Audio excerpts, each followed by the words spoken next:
know me, my name is Adrian. I'm a little nervous to be up here, but we all have to face our fears at some point, right? Nobody's coming up here to do my speech for me. Anyway, before I start with how I got to where I am now, I want to thank my dad for raising me, and especially my mom, because without her I wouldn't be here. And I also want to give a special thanks to my grandma and papa, who have supported me throughout so many stages of my life, and were always there for me when no one else was. If I ever had trouble with something or just needed someone to talk to growing up, I knew where to go. I'm so thankful for their everlasting support and unconditional love. And I know my little brother Elijah is out there too. I know we've had arguments, but I love you and I wouldn't trade you for him. It kind of feels like the Price is Right. I usually kept quiet during school. I didn't really fit in with the group sometimes, but I learned a lot from just observing on the sidelines. I decided to focus on my academics more than my social life because I wanted to do something big with my life and make a change. I'm not unhappy with the decision I made though, because it taught me that the amount of friends you have doesn't matter. It's the quality that matters. My friends have always been some of my biggest supporters and have taught me so many lessons. I would choose a few true friends over a bunch of fake friends, any day. So thank you to Jaden, Brooke, Autumn, and everyone else who stuck by my side even when things were tough. I love you guys so much, and I wouldn't be who I am without you all. Don't be friends with people that'll get you in trouble, not treat you well, or replace you when given opportunities, because those are not real friends. And trust me, school is a whole lot easier with a support system that won't cause you unnecessary stress on top of all your other schoolwork. I've worked so hard to get to where I am now. To be a part of the top of my class was a goal of mine, but it feels so surreal now that I've gotten to this point of standing on this stage.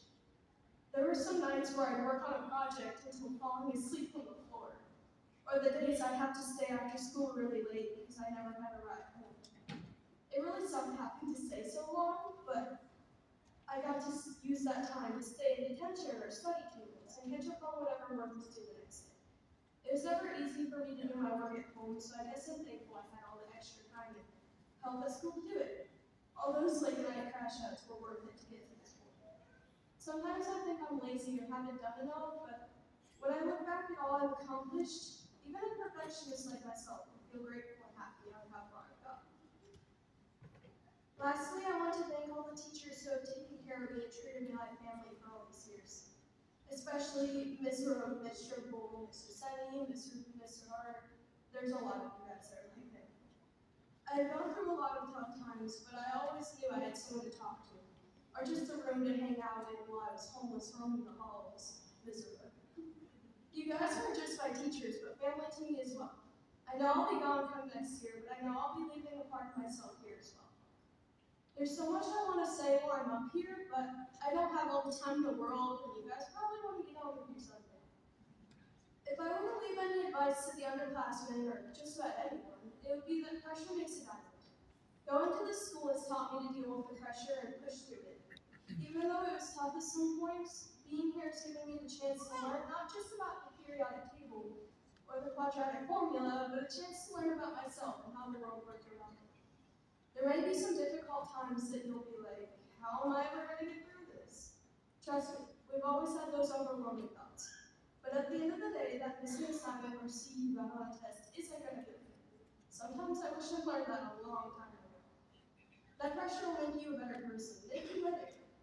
Don't let hard times tear you down. You will always come back stronger. My last thank you is to the crowd and everyone else that has been in my life. You've all had a part of my life, whether big and small.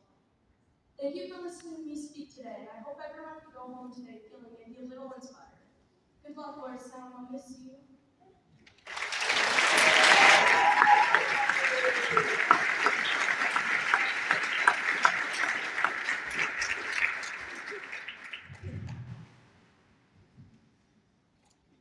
I'd like to bring back up to the podium class valedictorian, Nirvana King.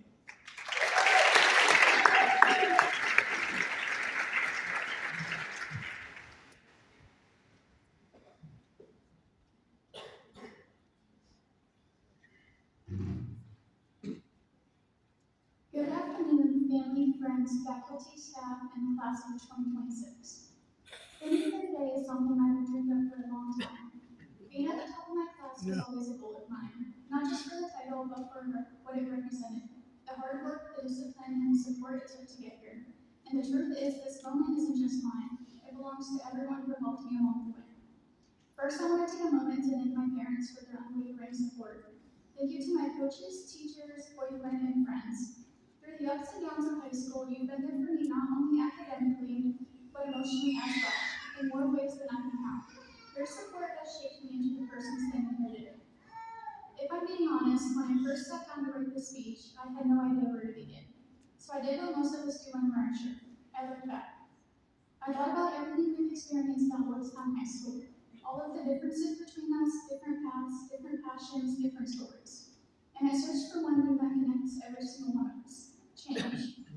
If I asked you to raise your hand if you changed over the past 4 years, I'm sure almost everyone would. And even the ones who wouldn't raise their hands, you know you have, because we all have.